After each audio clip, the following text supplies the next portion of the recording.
Hello guys, আমি আজকে একটা কথা আপনারা সবাইকে বলতাম চাই। এই যে আমার একটা বোন খুব সুন্দর একটা কথা বলেছেন, আমার খুব ভালো লাগছে। বিউটিফুল বিউটিফুল, আমার খুব ভালো লাগছে। অসাধারণ অসাধারণ। সবাই যেন শেয়ার করে দিয়ে অন্যকে দেখার সুযোগ করে দিবেন। যেন ভাই, মুসলিম এমন এক ধর্ম সবাইকে ভালোবাসে, সবাইকে ভালোবাসে। কি আর বলবো ভাই, এই আমার বোনের মুখ থেকে শুনেন। আর আপনারা বেশি বেশি করে শেয়ার দিবেন।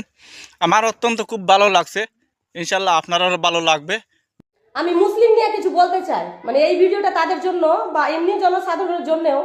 আমি একটা ভিডিও ছেড়েছিলাম যে যারা মানে রাজনীতি করছে, ধর্ম টর্ম টানাটানি না করে মানুষের কাজ করুক, এরকম একটা ভিডিও করেছিলাম। তা আমাকে ওখানে কমেন্ট করেছিল ধর্ম সম্বন্ধে কি বুঝি, তাহলে আমি কোন জাত, আমার নাকি ওদের প্রতি বেশি টান। তাদের জন্য একটা কথা বলছি শুনুন।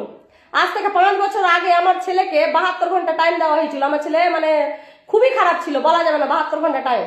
তো সেই সময় আমার ছেলে এতটা অসুস্থ, আর আমিও খুব অসুস্থ ছিলাম। আমার কাছ থেকে আমার ছেলে খেতে পেত না, আমি এতটা অসুস্থ ছিলাম।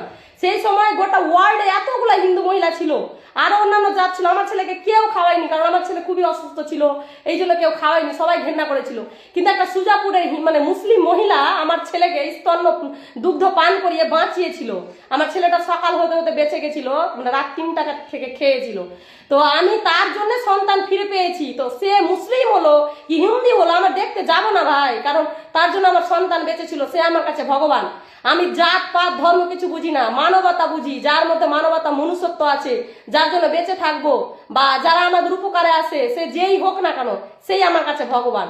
প্লিজ ভাই, এগুলো কমেন্ট করার আগে একটু ভাববা, কারণ রক্ত শিবিরে, রক্তদান শিবিরে কিনা ওই করে নেওয়া হয় না, জাতপাত করে নেওয়া হয় না, বুঝেছো? আমার বোনকে আমি স্যালিউট জানাই, ওরকম যেন সুন্দর সুন্দর ভিডিও বানানোর জন্য।